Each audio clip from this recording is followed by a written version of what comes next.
Here's how to make an AI follow a spline path in Unreal Engine 5. So as you can see on screen now, we have an AI going to all these individual spline points on the map, and this will also work for anything else you want as well. For example, you can integrate this into a chase, so if the AI sees the player, it will stop doing this and go on to chasing. I'm not implementing that today, but I'm saying the way this is set up means you can integrate it into your other AI systems as well. So one thing to note is if you have curves on your spline, it won't follow the curves exactly with this system. However, I can go over in another video if we want, but that is a different way of setting this up. What this is going to do is just go to the fastest point between them. The reason why we're doing that is because if you then have an obstacle in the way, it is going to avoid that obstacle instead of just following the path exactly, or at least trying to. So that's enough talking. Without further ado, let me delete this code and we'll get right into it. So the first thing we want to do is we want to create our spline blueprint. So to do that, we're going to press Control Space to open up our content browser, right click, go to blueprint class and create an actor. I'm going to name this one BP_spline patrol, as that makes the most sense for me. I'm going to open it up straight away. In here, what we're going to do is add in a spline onto our components list here. We don't want nav modifier or mesh, just spline. We'll compile that and go straight over to the event graph. We can delete event tick and event actor begin overlap as we only want event begin play. So we're going to get a reference to our spline here, and out of this we're going to get number of spline points. Get number of spline points like so, and then out of this we're going to get a for loop. If we hold control and drag from first index to last index, this is then going to go through a loop of the amount of times of the number of spline points we have. The reason we're doing this is because we want to get the location of each spline point. So we'll get another reference to our spline, and out of this we're going to get location at spline point. The point index is going to be the index from our for loop, and the coordinate space wants to be world, not local. Then we're going to create a variable, and we're going to name this locations or spline point locations, whatever makes the most sense for you.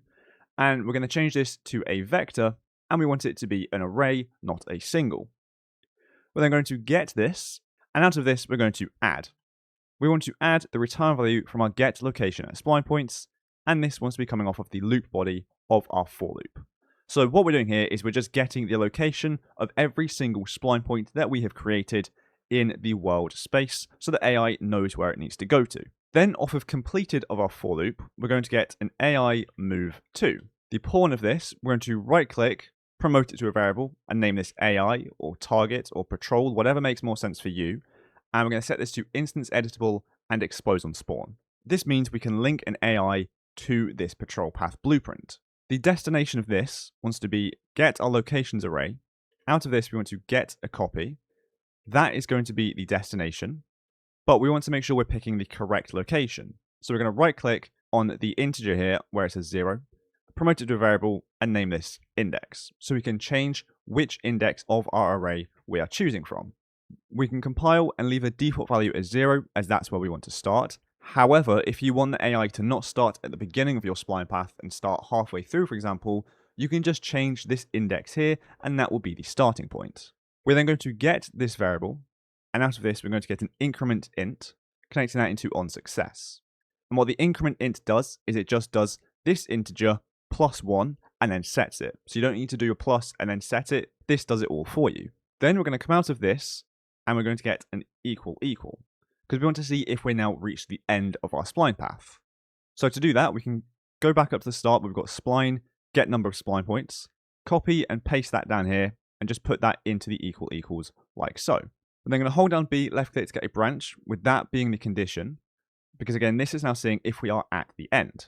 And sorry, one more thing we need to do actually is get number of spline points. We want to do a +1 before that, and then that will go into the equal, because obviously we don't want to see if we are at the end, stop. We still want to go to that final point. So we want to see if we are at the end +1. So if we're trying to go beyond the end point, there's no more points there. If that's true, so we've gone 1 above it, then we want to reset it back to 0 to go back to the beginning of the path. So we can set our index, you can drag and hold Alt to set it, and we want to just set it to 0 off of true of the branch. Then after this, we're going to hold down D, left click to get a delay. False of the branch is also going to go into that, because obviously if we're not at the end, then we just want to continue without setting the index. I'm going to double click this to get some root nodes to keep it looking nice and organized. Now the delay here is essentially just once it reaches that point, how long should it wait before going to the next point? I don't want it to wait, so I'm going to put 0. If you don't want it to wait either, don't put the delay. I'm just putting the delay here just for the purpose of the tutorial to show you how to do it.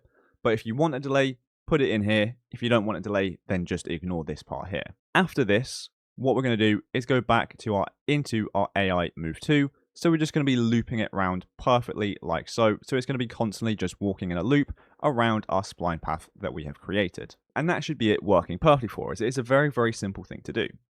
So we can compile, save this.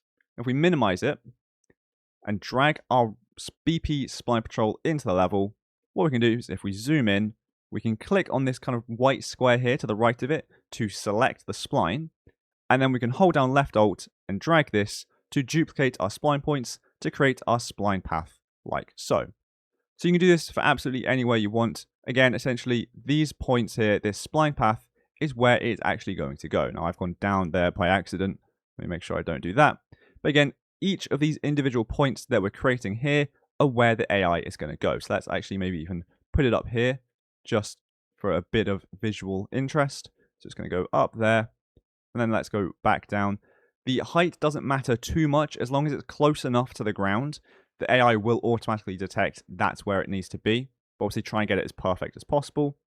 And the same with the loop. You don't need to perfectly close the loop because obviously once it reaches this point, it's going to go to that point again next anyway. So if you want to end it here, it will automatically just go there. You don't need to create a perfect close. Now again, I've said it's not going to follow the curves. So what I'm going to do to just actually see where it will go is on the selected points, if we press this middle one here, select all spline points, and I'm going to change the type from curve to linear. You can see this is the path it is going to follow. Now we just need to create our AI. So what I'm going to do is very simply just duplicate our character blueprint, which means third person blueprints, BP third person character. I'm going to Control C and Control V that. Open it up straight away. I'm just going to delete all the code, delete the follow camera and delete the camera boom, minimize that, and that's all I need to do. I'm also obviously going to rename it to BP AI, for example. Then if we to drag this into the level, let's put it near the start of our spline. And then if we zoom in on it, what we can do is select our BP Spline Patrol, and you'll see we have default AI. What we can do is press the eyedropper tool here, and then click on our AI, and now this AI is linked to this blueprint, so it's going to follow this path. Final thing to do is just add in a nav mesh bounds to ensure that our AI can actually walk in the level. Make sure this volume covers the entire size of the level where you want the AI to walk, and if you press P, you can see anywhere that's green, the AI can walk. So if I were to now simulate this, we should see the AI is going to be following this path perfectly like so. Now here obviously it's not going to go perfect because it needs to go around the stairs there, which is again why this is a good system, because it will automatically detect where it needs to actually go to be able to reach those spline points. And if there's an obstacle in the way, it will avoid it. If it needs to go slightly a different route to be able to go up a ramp or some stairs, it will do that as well. And you can see once it reaches this end point here, it's going to automatically go back to the beginning perfectly like so and do the loop again. So I think that'll be it for this video, as we've done everything we want to do. What we've done is we've set up a very basic and simple system to have an AI patrolling following a spline path. So it's not going to follow the curves perfectly with this system, but again, I can create that in a future video if you want. And I can also create another video going over how to implement an AI chase and sight detection into this system as well, so it then go back to the spline points after it finishes chasing the player. So thanks so much for watching this video. I hope you enjoyed it and I hope you found it helpful. And if you did, please do make sure to like and subscribe down below, as it really does help me and the channel out a lot. So thanks so much for watching, and I'll see you in the next one.